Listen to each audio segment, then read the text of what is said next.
நமः. ஓம் கோவிந்தாய நமः. ஓம் விஷ்ணவே நமः. ஓம் மதுசூதனாய நமः. ஓம் திரிவிக்ரமாய நமः. ஓம் வாமனாய நமः. ஓம் ஸ்ரீதராய நமः. ஓம் ரிஷிகேசாய நமः. ஓம் பத்மநாபாய நமः. ஓம் தாமோதராய நமः. ஓம் வாசுதேவாய நமः. ஓம் கௌராய நமः. பகவானுடைய அந்தரங்க ஆற்றல் ஸ்ரீமதி ராதாராணி.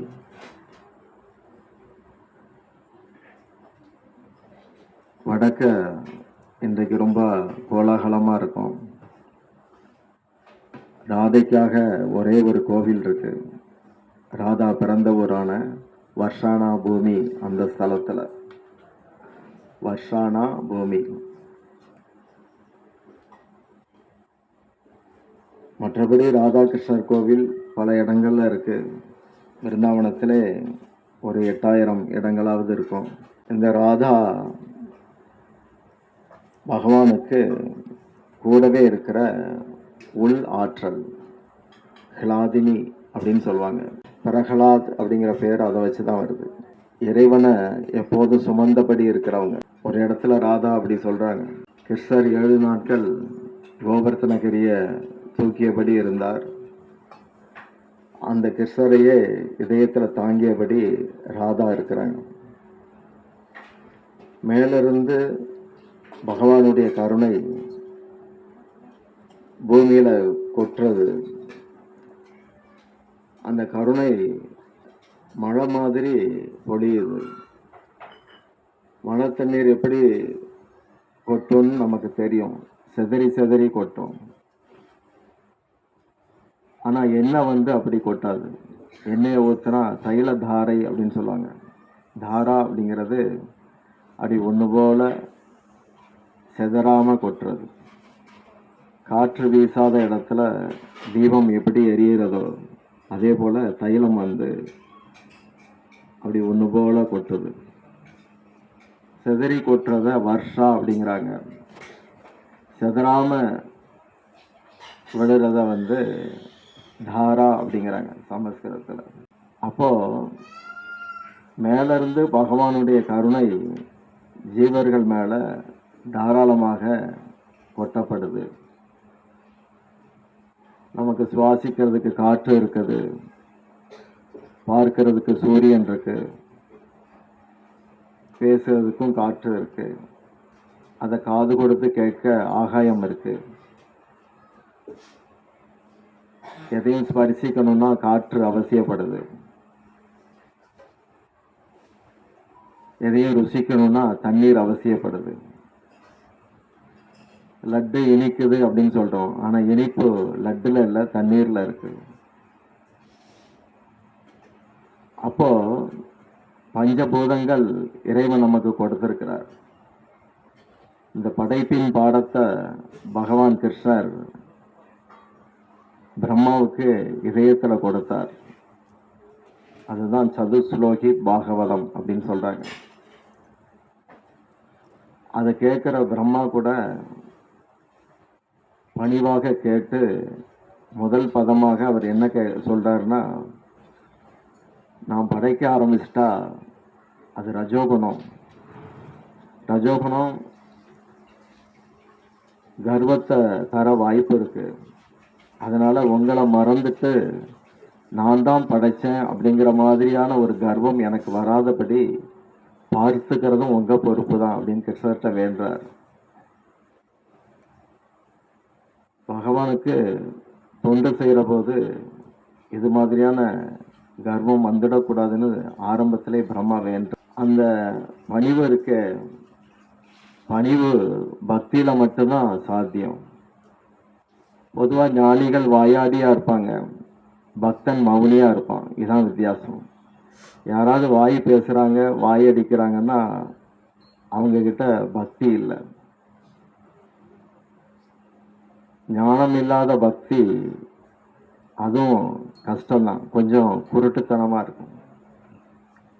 பக்தி இல்லாத ஞானம் நொண்டி மாதிரி இருக்கும், அதுவும் பயன்படாது. இரண்டுமே ஒண்ணுக்கு ஒண்ணு பூரணப்படுத்துது, முழுமைப்படுத்துது, அப்படி எடுத்துக்கலாம். ஞானம் ஜாஸ்தியா இருக்கும்போது நான் சாமி கும்பிடுறேன் அப்படின்னு சொல்லுவோம். பக்தி இருக்கிற போது பகவான் பார்வையில படுற வாய்ப்பு எனக்கு கிடைச்சது அப்படின்னு சொல்லுவோம். அந்த பக்தி கல்ச்சரே தனி. இது வந்து ராதையில இருந்து ஆரம்பிக்குது பக்தி கல்ச்சர். ஒரு பக்தனுடைய பார்வையிலேயே தைரியம் இருக்கும். தைரியம்னா ஒரு கனிந்த பணிவு, எகத்தாளம் இருக்காது, ஏளன பார்வை இருக்காது. இப்படி ஒரு உயர்ந்த பக்தி நெறிய ராதா ஆச்சாரியராக நமக்கு கொடுத்திருக்கிறாங்க. பக்திக்கு அவங்க தான் ஆசிரியை. அங்க ராதா கோலோகத்துல இருக்கிற போது, கோலோகம் ரொம்ப பிரம்மாண்டமானது. வைகுண்டத்துடைய மைய பகுதி கோலோகம், கண்ணன் மாடு மேய்க்கிற ஸ்தலம். அப்போ ராதா கோலோகத்துல அது வந்து பிரேம சாம்ராஜ்யம். இங்க ஆன்மீகம் பூரா பிரம்மத்தை பேஸ் பண்ணி இருக்கு. ஆத்மா, ஆத்ம தத்துவம், பிரம்ம தத்துவம், பிரம்மவாதம், அத்வைதவாதம், இப்படி பிரம்மங்கிற ஆத்மாவை பேஸ் பண்ணி தான் ஆன்மீகம் இருக்கு. ஆனா கோலோக சாம்ராஜ்யம் எப்படின்னா அது வந்து பிரேம சாம்ராஜ்யம். அங்க வந்து பிரம்மம் கிடையாது, பிரேமை தான் உண்டு. பிரேமைங்கிறது அன்பு. பக்தியில அன்பு இல்லாத போது, முன்னவே நான் சொல்லியிருக்கேன், பக்தி அன்பு இல்லாம செய்யப்பட்டா அது உப்மா மாதிரி, அல்வா மாதிரி இருக்காது, சீனி போடாம கிண்டின மாதிரி ஆயிடும்.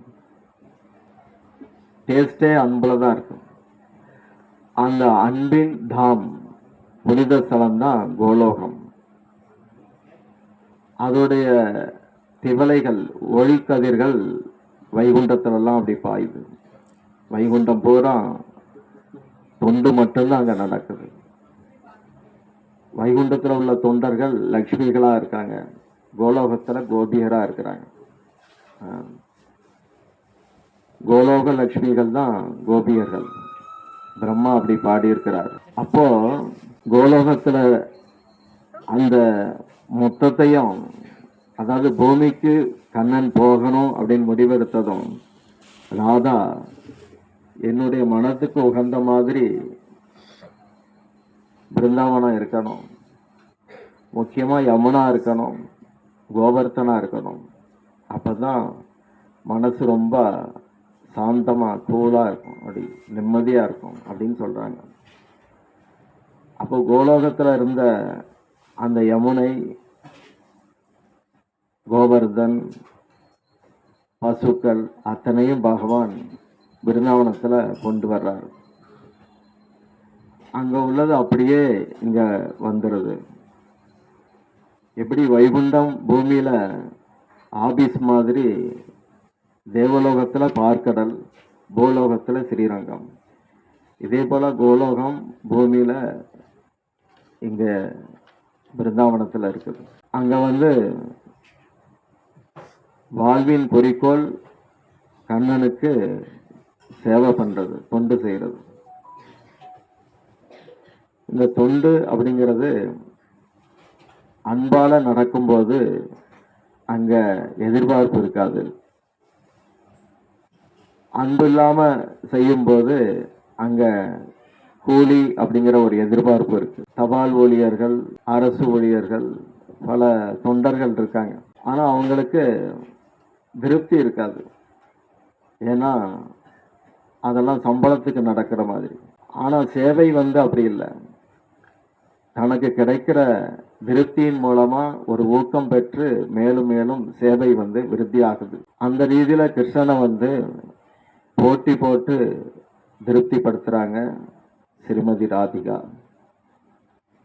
கிருஷ்ணேன ஆராதிதா இது ராதிகா அப்படிம்பாங்க. கிருஷ்ணனே ஆராதிக்கும் அளவுக்கு நற்பண்புகளை கொண்டிருந்தால் ராதா. முதல்ல சொன்னேன், என்ன கீழே கொட்டுற போது தாரா அப்படிங்கிறோம். அது செதறாம அப்படி கான்சன்ட்ரேஷனா சிந்துது. என்ன வடியும் போது பார்க்கலாம். ஆனா தண்ணீர் அப்படி இல்லை. நல்லிய திறந்தா அது எவ்வளவு தூரம் பாயும்னு சொல்ல முடியாது, செதறும் அப்படி. இப்போ மேலிருந்து கண்ணனுடைய கருணை ஜீவர்கள் பேர்ல அன்பாக மழை தண்ணீர் மாதிரி கொட்டுது. ஆனா கீழே இருந்து ஒரே ஒருத்தர் தன்னுடைய அன்பை மேல் நோக்கி செலுத்துறார். எப்படி பம்பு செட் போட்டு தண்ணீரை மேல டேங்க்ல ஏத்துற மாதிரி இங்க இருந்து கண்ணனுடைய இதயத்தை நோக்கி பாய்ச்சுறார். அப்போ மேல இருந்து வரும்போது வர்ஷா அத தியான பலத்தோட கொட்டும் போது எண்ணெயாட்டம் தைல தாரையாட்டம் வருது, அது தாரா. அதே தாரா உல்டாவாகி கீழே இருந்து மேல போகும்போது அந்த தாராங்கிற சப்தம் ராதா அப்படின்னு மாறுது.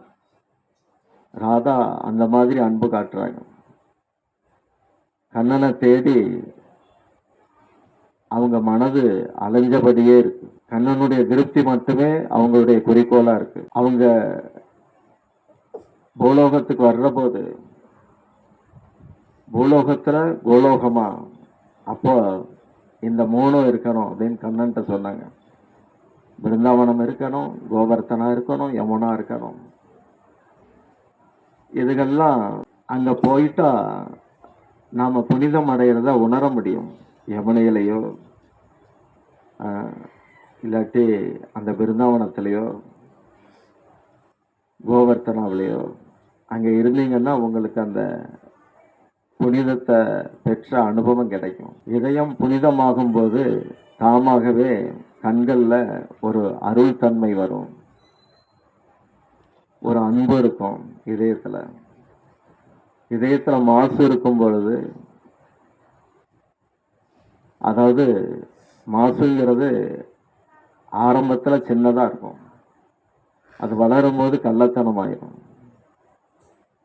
அப்புறம் அந்த உள்ளம் பக்திக்கு லாயக்கு இல்லாம போயிடும். கிருஷ்ணர்கிட்ட வர்ற போது இதயத்தை தான் நாம கொண்டு வரணும், அவர் பாதத்துல போடுற மாதிரி. இதயத்துல ஏராளமான எண்ணங்களோட அது வேணும் இது வேணும்னு வரக்கூடாது கிருஷ்ணர்கிட்ட. அவர் எல்லாம் தந்தாச்சு, நிர்வாக மிஸ்டேக்ல நமக்கு அது கிடைக்காம இருக்கலாம், இல்லாட்டி தகுதி இல்லாம இருக்கலாம். அந்த இதுக்குள்ள நாம போக வேண்டாம். ஆனா நாம பக்தி பண்ண தேவையான அத்தனையும் கிருஷ்ணர் கொடுத்திருக்கிறார். பக்தியினால என்ன அடையலாம், ஞானத்தால என்ன அறியலாம் அப்படிங்கிறார். அப்போ அடையறதுக்கு தக்க அத்தனையும் கொடுத்திருக்கிறார். இனி அவரை நினைக்கணும், அவருடைய பாதங்களை மறக்கக்கூடாது. அவருடைய தாசன் அப்படிங்கிற நினைப்ப சதா சர்வ காலமும் வச்சிருக்கணும். இதுதான் நம்முடைய ஒரே சிந்தையா இருக்கணும், நம்முடைய எண்ணமா இருக்கணும். அப்ப எல்லாம் இருந்து அவர் நினப்பு மட்டும் இல்லை அப்படின்னு ஆச்சுதுன்னா அது உலக கலங்கத்துல சிக்கி கிடக்கிறதுக்கு அர்த்தமாயிருது. கண்ணன் இருந்தா நிம்மதி, கண்ணன் இல்லாட்டி நிம்மதி இல்லை, அவ்வளவுதான். சுருக்க பாடம். கிருஷ்ணரோட இருந்தா அமைதி உண்டு, ஆனந்தம் உண்டு, அன்பு உண்டு, நிம்மதி உண்டு. கிருஷ்ணரை மறந்துட்டா இதுகெல்லாம் இருக்காது.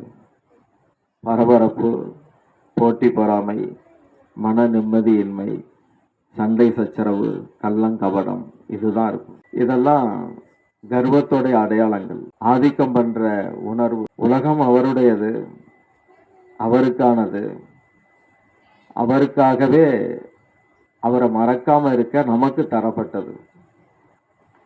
ஆனா அவரை மறந்து இத அனுபவிக்கிறதுங்கிறது எது மாதிரினா, பெரிய பெரிய முதலாளிகள்லாம் அந்த பழைய காலத்துல, இப்ப எல்லாரும் அப்படித்தான் இருக்கிறாங்க, சுகபோகியா தான் இருக்காங்க. பொதுவா சுகஜீவிகள் சேவை பண்ண லாய்க்கு கிடையாது. யாருக்கு சுய சுகம் அதுல ஈடுபாடு இருக்கோ அவங்களால பக்தி பண்ண முடியாது. ராதா சுய சுக தியாகி. அப்போ அந்த பக்தி பண்ணணும் அப்படிங்கிறத ராதா கற்றுக் கொடுக்கறாங்க.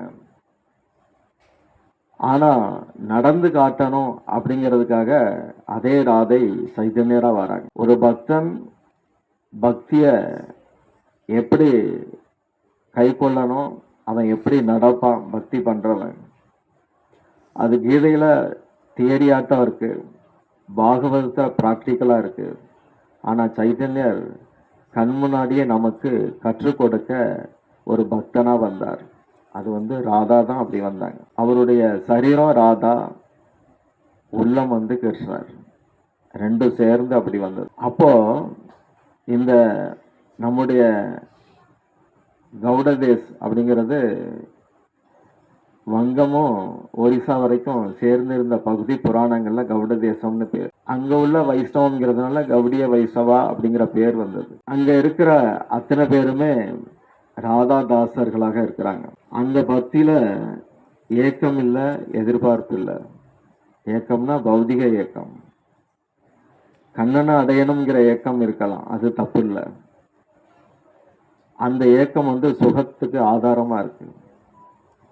எப்படி ஒரு தாய்க்கு பிரசவ வேதனைங்கிறது ஒரு சுகமா தான் படும், அது மாதிரி பகவான் நிமித்தமா அடையிற துக்கம் சுகத்துக்கு ஹேதுவா காரணமா இருக்கு. அப்படி புரிஞ்சுக்கலாம். அப்போ பிரேம ஸ்வரூபிணியாக இருக்கிற ராதை, அவங்களுடைய ராஜ்யம் பிரேம சாம்ராஜ்யம். அங்க அத்தனை பேருக்கும் அன்புதான் மைய கருத்தா இருக்கு. அந்த அன்பு கண்ணனை நோக்கி இருக்குது. அன்பு உலகத்தை நோக்கி இருந்தா அது காமம், கண்ணனை நோக்கி இருந்தா அது பிரேமம். அப்படி புரிஞ்சுக்கலாம். இப்படி உயர்ந்த விஷயங்களை நமக்கு ராதா காட்டி இருக்கிறாங்க. அவங்களுடைய தோற்றமே ரொம்ப அற்புதமா இருந்தது. வருகை, அவங்களுடைய தாயார் கீர்த்திதா குழந்தை பிறக்கிற நேரம் படுக்கையில இருந்தாங்க. அந்த சமயம் தந்தை ரிஷபானுதேவ் அவர் சுத்தி சுத்தி வாரார். எப்ப குழந்தை பிறக்கும் அப்படின்னு சொல்லி சுத்தி வந்துகிட்டு இருக்கிறார். அப்போ பக்கத்திலே ஒரு சின்ன குளம் மாதிரி ஒரு அமைப்பு இருக்கு. அங்க ஒரு தங்க தாமரையில இந்த குழந்தை இருந்துச்சு ராதா. அவருக்கு ஒன்றும் புரியல, இந்த தாமரை எப்படி வந்தது, இந்த குழந்தைங்க எப்படி வந்துச்சு, நம்ம பிள்ளைதான் இது, பிறந்ததும் இங்க எப்படி வந்ததுன்னு அவருக்கு தெரியல. அப்போ அந்த குழந்தை தவள முயற்சிக்கும் போது அது முட்டு நோகாம இருக்க பூமாதேவி தங்க தாமரைகளை, மிருதுவான தங்க தாமரைகளை அனுப்புறார். அதுல அந்த குழந்தை அப்படி தவள முயற்சிக்குது. அதை ஆசையோட வாரி அணைச்சு தாய்கிட்ட கிடத்தலான்னு போனா அங்கேயும் இதே மாதிரி அப்படியே ஒரு குழந்தை இருக்கு. ஆனா அது ஆண், இவர் கையில இருக்கிறது பெண். அப்போ இந்த குழந்தை பிறந்த புதுசுங்கிறதுனால கண் மூடி இருக்கு. அப்போ அந்த குழந்தைய பக்கத்துல கிடத்துறார், ரெட்டை குழந்தைன்னு நினைச்சிட்டார். அந்த சமயம் சூரியன் அருணன் மூலமா ராதா பெரிய தேவி, அவளுக்கு இந்த மாலையை சாத்துன்னு ஒரு மாலையை கொடுத்து அனுப்புறான் அருணன் கிட்ட. அவன் அந்த கூட பிறந்திருக்கிற ஆண் குழந்தைக்கு சாத்துறான். ஏன்னா ரெண்டு குழந்தையும் பார்க்கறதுக்கு ஒன்று போல இருக்கு. அந்த குழந்தை பேர் சுபல். சுபல் ராதா மாதிரியே இருக்கும். ட்ரெஸ்ஸை மாத்திட்டா அடையாளம் தெரியாது, அப்படி ஒன்று போல இருந்தாங்க. ஒரு 15 நாள் ஆகுது. அதுக்கப்புறம் தான் கிருஷ்ணர் பிறக்கிறார். இப்போ இன்னும் கண் திறக்கலையேன்னு சொல்லி அப்பாவுக்கு வேதனையா இருக்கு. வைத்தியர்கள் பார்த்தாங்க, பல பெரிய சாதுக்கெல்லாம் பார்த்தாங்க, ஒருத்தருக்கும் ஒன்றும் புரியல. அந்த சமயம் நாரதரும் வந்தார். அப்ப ரிஷபானு தேவர் அவரை வரவேற்று உள்ள அழைச்சிட்டு போறார். நமஸ்காரம் பண்ணி பூஜை பண்ணி அவர்கிட்ட சொன்னார், குழந்தை பிறந்திருக்கு, ரொம்ப சந்தோஷம்தான், ஆனா கண் இல்லாம இருக்கு, அது ஒரு வருத்தமா இருக்கு. ஏன் அப்படின்னு நாரதர் கேட்டார். அவர் சொன்னார், மருத்துவத்திலையும் பலன் இல்லை, பெரிய பெரிய தொலைநோக்கு பார்வை கொண்ட ரிஷிகள் அவங்களும் புரியலன்ட்டாங்க. அப்போ இதையெல்லாம் தாண்டி ஏதாவது ஒரு ஆவின்னு சொல்றாங்க, பேய் கோளாறு, அப்படி ஏதோ ஒன்று புலப்படாத ரீதியில் இருக்கு அப்படின்னு சொன்னார். இப்போ நாரதர் கிட்ட வந்து பார்த்தார். பார்த்துட்டு ரிஷபானு தேவர்கிட்ட சொல்றார், உண்மைதான், இந்த குழந்தைக்கு இருக்கிறது பேய் கோளாறு இல்லை, பேய்களெல்லாம் ஆட்டி படைக்கிற கிரகங்கள் இருக்க, அதாவது தேவாதி தேவன் மாதிரி அந்த அத்தனையும் ஆட்டி படைக்கிற ஒரு பெரிய ஒரு ஒரு கிரகம் இருக்கு. அது பேய்களையே ஆட்டி படைக்கும், கிரகங்களையும் ஆட்டி படைக்கும், எல்லாரையும் ஆட்டி படைக்கக்கூடியது. அப்பேற்பட்ட ஒரு கோளாறு இங்கே இருக்குது, அதை நான் புரிஞ்சுக்கிட்டேன், இப்போவே அதை நான் சரி பண்ணுறேன் அப்படின்னு சொல்லிட்டு அங்கேருந்து கோகுலத்துக்கு போனாங்க. கோகுலத்தில் கண்ணனுடைய லீலை 11 வருஷம், மதுராவில் 14 வருஷம், துவாரகையில் 100 வருஷம், இப்படி 125 வருஷம் பகவானுடைய லீலை நடந்தது. அப்போ கோகுலத்தில் போயிட்டு நந்த யசோதாட்ட போய் நமஸ்காரம் பண்ணிட்டு அப்படியே என்னோட வாங்கன்னு சொல்லி அழைச்சிட்டு வரார். அந்த குழந்தைய தூக்கிட்டு வரார். கிருஷ்ணனை கொண்டு வந்து ராதா பக்கத்தில் வைக்கவும் படக்குன்னு கண்ணை திறந்தாங்க. ராதா திறந்துட்டு அப்படி சிரிச்சுக்கிட்டே அந்த குழந்தை தன்னுடைய வலது கையால் கண்ணனுடைய வலது கையை அப்படி மெதுவாக தடவி பார்க்குது. 2 குழந்தைகளும் ஒருத்தர் ஒருத்தர் பார்க்குறாங்க. இது பழைய தொடர்புன்னு சொல்கிறதோட நித்திய தொடர்பு. எப்போவுமே ஒருத்தருக்குள்ள ஒருத்தராக இருக்கிறாங்க. உலகத்தில் இருக்கிற அன்பெல்லாம் கொஞ்சம் கள்ளத்தனம் இருக்கும், மறைக்கிறது இருக்கும், ஏதாவது ஒரு சூது இருக்கும். கஷ்டம், பக்தி பண்ணால் விடுபடலாம். எக்ஸைட்டாக இருந்தால் கள்ளத்தனம் போயிடும். ஏன்னா அவருக்கே ஒரு கள்ளபிரான்னு ஒரு பேர். கள்ளத்தனத்தெல்லாம் அவர் எடுத்துருவார், நல்லத்தனத்தை கொடுப்பார். அப்போ அந்த ராதைய முதலா கண்ணன் பார்க்கிறார். இப்படி பிறப்புடைய நிலையே இப்படிதான் இருந்தது தோற்றம். ராதா, சீதா, திரௌபதி இவங்களெல்லாம் அயோனிஜான் பேர். யோனி மூலமா பிறக்கல, அவங்களா நினைச்சாங்க வந்தாங்க, அவ்வளவுதான். அதனால அயோனிஜான் பேர். பூமியில இருந்து சீதா வந்தாங்க, பூமிக்கே போயிட்டாங்க. நெருப்புல இருந்து திரௌபதி வந்தாங்க, நெருப்புலே திரும்ப அவங்களும் அதே மாதிரி போயிடுறாங்க. அப்போ அமானுஷ்யமான ஆற்றல் பகவானுடைய அடியார்கள்ட்ட எக்கச்சக்கமா இருக்கு. ஆனா பகவான் அதுகெல்லாம் தாண்டி இன்னும் பல விந்தைகளை பண்ணக்கூடியவரா இருக்கிறார். அதனால அவருக்கு கோவிந்தன் பேர். புரட்டாசியில தான் கோவர்த்தன லீலா நடந்தது. அந்த லீலைய பகவான் நடத்துறதுக்கு காரணமா இந்திரன் இருந்தான். இந்திரன் மழை பெய்ய வச்சு பிருந்தாவனத்தை நாசம் பண்ண திட்டமிட்டான். அதுல தோத்து போயிட்டு கண்ணன்ட்ட மன்னிப்பு கேட்டான். மன்னிப்பு கேட்ட பிறகு இந்திரன் கிருஷ்ணருக்கு ஒரு பேர் சூட்டுறான். அந்த பேர் சூட்டின நாள் கோவிந்தா. அதுதான் சனிக்கிழமை, புரட்டாசி சனி. அதனால நம்ம புரட்டாசி சனிக்கிழமை கோவிந்தா கோவிந்தா அப்படிங்கிற. அப்போ அந்த பிருந்தாவனத்துல கோவர்தன் அப்படிங்கிறது பசுக்களுக்கு விருத்தி வழங்கும் இடம். அந்த மழை அந்த கோவர்த்தனகிரி பசுக்களுக்கு உன்னதமான ஸ்தலம். இப்படி மொத்த பிருந்தாவனமுமே ரொம்ப அபூர்வமா இருக்கு. நாம உலக விஷயங்களுக்கு ஆட்பட்டு கிடந்தா பிருந்தாவனம் சுவைக்காது. எப்போ கண்ணன் மேல சுவை இருக்கோ, அல்ப விஷயங்கள்ல இருக்கிற சுவையெல்லாம் நீங்குதோ,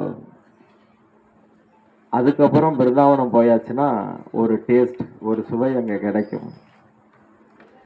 அந்த சுவை ராதையால நமக்கு கிட்டும். அதுக்கப்புறம் பிருந்தாவனம் போயிட்டு வந்தா கூட உடம்பு தான் இங்க இருக்கும், உள்ளம் பூரா பிருந்தாவனத்திலே இருக்கும். பிருந்தாவனத்துல அற்புதம்ங்கிறது ரொம்ப மலினம், ஒண்ணுமே இல்லை. அது அங்க சாக்கடை கூட எந்த வாடையும் இருக்காது பிருந்தாவனத்துல. இப்போ எங்க அரசாங்கம் ரொம்ப தலையிடுதோ அப்பதான் எல்லா கெட்டதுகளும் வரும். அரசு அப்படிங்கிறது கண்ணன் சொன்னபடி இருந்தா நல்லா இருக்கும். தர்மத்துக்காக உயிரை விடுற மாதிரி இருக்கணும். இங்க அதர்மத்துக்காக பல உயிர்களை போக்குற மாதிரி அரசு இருக்கு. தலைகீழா அர்ஜுனன்ட்ட கிருஷ்ணர் நெஞ்சில கைய வச்சு பேசுறார். ஒரு மன்னன் எப்படி நடக்கணுங்கிறத பேசுறார். ஒவ்வொரு தடவை பேசும்போதும் ரசிக்கிற மாதிரி இருக்கு. அவர் சங்கு ஊதும் போது கூட ரசிக்கிற மாதிரி இருக்கு. அவருடைய உதடு தாமரை நிறத்துல இருக்கு. அந்த சங்கு வாய்க்கு நேரம் கொண்டு போகவும் சங்கு வெள்ளையா இருக்கிறது தாமரை நிறத்துக்கு மாறுது. புல்லாங்குழல் ஊதுறார். ஊதும் போது அதுல இருக்கிற அந்த அதாவது தீவிரமா மெய்மறந்து கண் சொருகியபடி அவரு புல்லாங்குழல ஊதும் போது அப்போ ஒலிக்கிற சப்தத்துக்கு மகானந்தான்னு பேரு. பெரிய பெரிய ஆனந்தம் அது.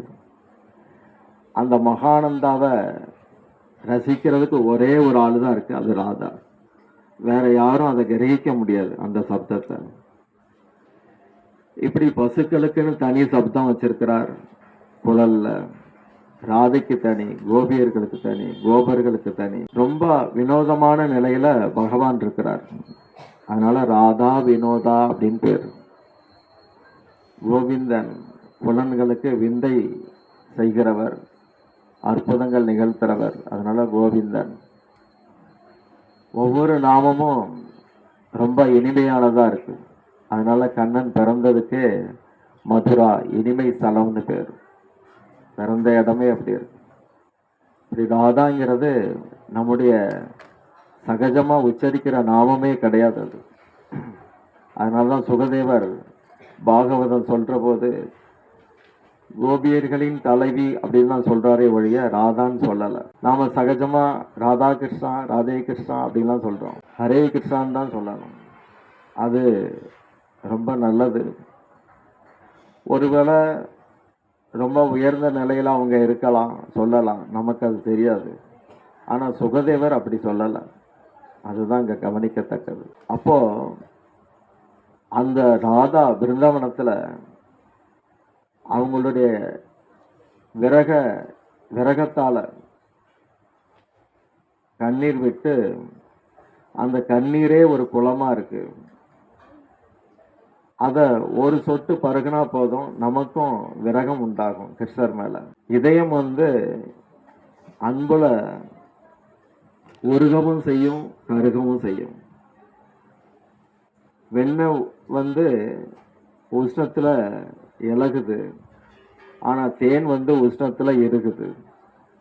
இதே போலதான் பிரிவும் சேர்த்தியும். பகவானை நினைச்சு இயங்கும் போது அது கருகிற மாதிரி, ஆனா அவருடைய சேர்த்திய நினைச்சு இயங்கும் போது அது உருகிற மாதிரி இருக்கு. இதெல்லாம் பிருந்தாவனத்துல நித்தியமா நடக்குது.